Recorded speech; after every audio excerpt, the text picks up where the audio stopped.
Hello, it's Jonquil with 10 Houses to 10 Bags. I am prepping for food for my week. I have a crock pot over here with some baby lima beans in it with smoked turkey. And I have a crock pot ready and prepared here. Once I cook down some onions and bell pepper and celery, then I will sear the beef, and I am going to season that with a Birria seasoning. And it's just kind of a Mexican style seasoning with, I guess, a bit more cumin in it. So I have made my own, and I am going to season that so that we can either have it as a bowl with rice and vegetables and black beans with that beef, or we can have it as a street taco with the beef with some onions and cilantro. So we have a choice of what we have this week. I am also preparing lunches this morning and trying to get a quick workout in, even if it's just jumping on my rebounder this morning. That's what I'm going to do, just to get some steps going and at least, march in place or jog in place on my rebounder, just to get my lymphatic system moving. So I just wanted to, as I got ready for my morning, I was up a couple of hours ago so that I could pray and slowly wake up, just to get my day started the way I like to, with peace. And so it's important when you're going into a busy day. Today will be a day that I will work on my manuscript, my book, getting it ready for self-publishing in the next week. As I go through my day, I am just trying to make sure everything is prepared for the week. My youngest son is living with me, and he is in college working on a mechanical engineering degree. And so he is very busy, so I try and make sure I prepare lunches for him and that there's dinner or food always cooked and in the fridge whenever he is home, so that he can focus on his studies. So these are the things that we do as moms. When they were young, I was a divorced mom with 3 sons. And so when they were young, I had to be highly organized in order to not feel stressed when things were not done. So I have learned to do that, and for a number of years I lived alone, and so my focus was simply just on me and what I needed. But I want to make sure that my son has everything that he needs to make his last couple of years of college easier. So it's just what we do as moms, just to make sure that our children are able to do what they need to do with ease. And it's also teaching them and showing them how to organize things, how to prepare. So I hope that you are all able to organize and really use a time map. Was so important to me then, and I'm going to have to pull that out and start using it again, just to make sure that my master to-do list is together, as well as making sure that I have all the tools and tips that I've learned over the years, because I'm 58. So making sure that all of the things I've learned over the years, I'm able to pass some of those tools and tips over to you to help you, especially those who are younger, who will need that, especially if you're a single mom, because that is who I was.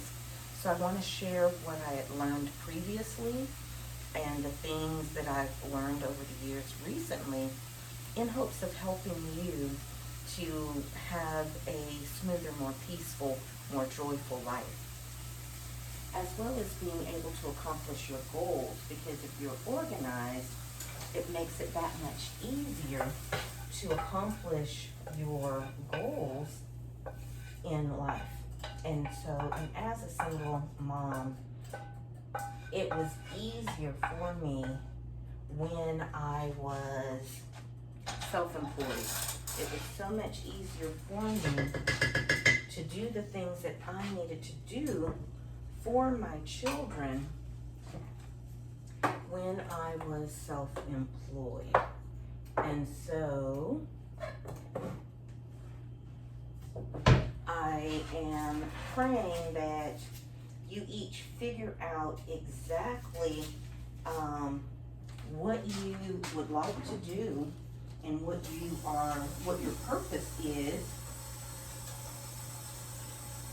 so that you are able to walk in the plan and purpose that God has for you. Sorry, I was off camera for a moment, trying to rinse off this meat. So my prayer is that you will walk in everything that God has for you, and that you would do it sooner rather than later, sooner than I did. And so it is my hope that this information and tips that I'm sharing will help. After completing my manuscript, I've been in the process of working on a self-care guide.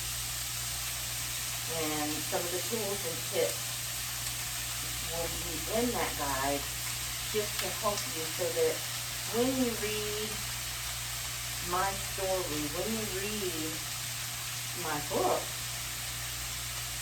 you will not feel alone. You will feel that someone else understands what you're going through, because my book is a culmination of stories, my story and that of the women that crossed my path. So when it comes to that, it's one thing to read a story, it's one thing to read things that are similar to your own story, but you need tools and tips to find out what to do after that, or in the process of it, so that you don't feel like, okay, great, I'm not alone, others have gone through this, now what do I do? So I want to make sure that I include some of the tools and tips that I used during my process over the years. So those are the types of things that I want to share with you, and I hope that it will bless you and help you to move forward a lot quicker than I did. I also want to assist the women, and I think I previously spoke of this, the women in my age group who have kids in college or empty nesters, who didn't do, or, it's like delay is not denial. And sometimes our journeys, because mine was a long one, but the things that I learned along the way have helped me, it's prepared me, it's equipped me for the things that I know God wants me to do. So, my journey is not a journey of regret. Now, I have had some guilt and some shame, we all have it, for some of the decisions that I made, and I was not moving forward with my business sooner, or not making the right decisions to move forward in my real estate business and figure out how to invest again. I ended up not moving quick enough, and so that delayed me. And so now, but my manuscript came out of that, lessons came out of that, lessons came out of that. I ended up meeting people I never would have met had it not been for my journey and where it took me. So because of that, I'm very, very grateful, very thankful. And it gives me peace knowing that there was purpose in the pain. Because pain is what will get you to move forward a lot of times. Sometimes you end up fearful and you get stuck, but eventually you will get moving. It's like sitting on a rusty nail, and eventually you will get so uncomfortable you have no choice but to move forward. You have no choice but to do what you've been called to do. It's a urge in your spirit. It's a feeling that you can't shake, like you're not where you're supposed to be until you're doing what you're supposed to be doing. When I write, I feel most like me. That's the only way I can describe it. And so when I'm writing, when I'm encouraging others, especially women, because that's who I am, that's who I was, a young single mom, because of divorce, I was about, 40, and my career was going well until an accident and various different things, divorce, things started to spiral downward. And so it took me a very long time. This has been 17 years in the making, this manuscript. And so because of that, I want to help others to move forward a whole lot quicker than I did. I try and clean up as I go in the morning, just so that I don't come back home to a mess. And but it's a lot of maneuvering, because this morning I have to take care of everything that is necessary so that we can function properly. So I am going to finish putting this in the crock pot, a bit more seasoning. I'm going to pour some water over it and put some beef broth in there, some beef bouillon, and a bit more seasoning, and I can season as I go, and so that it's nice and flavorful. And so this will be dinner. My sons are coming over, my older ones. So all three of my sons should be here this evening for dinner, and whatever is left, that will be the meals for the remainder of the week for my youngest son and I. And I just will take another morning and cook as necessary. But at least if I can get several meals done on sometimes I try and get it done on a Sunday, but I found that I would like to start using my Sundays as a self-care day. I typically will end up going to church on Saturday, and then Sunday is my day of actual rest and self-care, just so that I actually have a down day, because I try and get as much writing and as many things done as possible during the week and on Saturday. Saturday tends to be a busy day for me. So I try and get everything done that I possibly can get done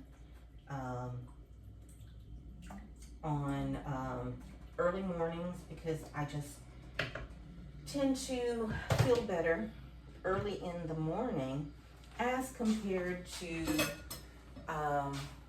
in the evening. I was trying to do it on Sunday evenings, but I like to relax, do self-care, or even, excuse me, paint, because I have illustrations that I'd like to do for my poetry journal. So there are various different things that I would like to spend my Sunday doing so that my Sunday is truly a day that I can enjoy. So I urge you to work out your schedule, work out your vision board, your dream board. I have one on my wall. I've shown that before. But just work out things so that you are walking in your purpose and calling, so that the urge that is within your heart, within your gut, within your spirit, so that you are walking in everything that you are called to do, so that it doesn't take you forever to be able to do those things that you want to do.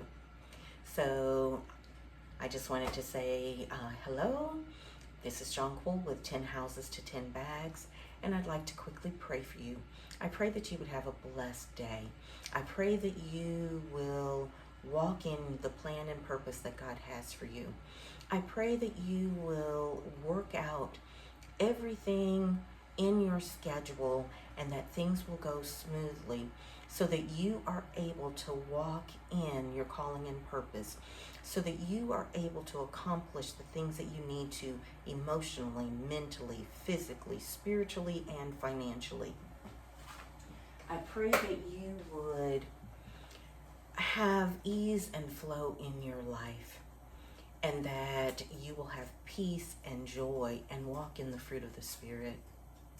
Have a blessed day. In Jesus' mighty name I pray, and I pray that you will have witty ideas and inventions that will come to you today. Bye. Have a good day.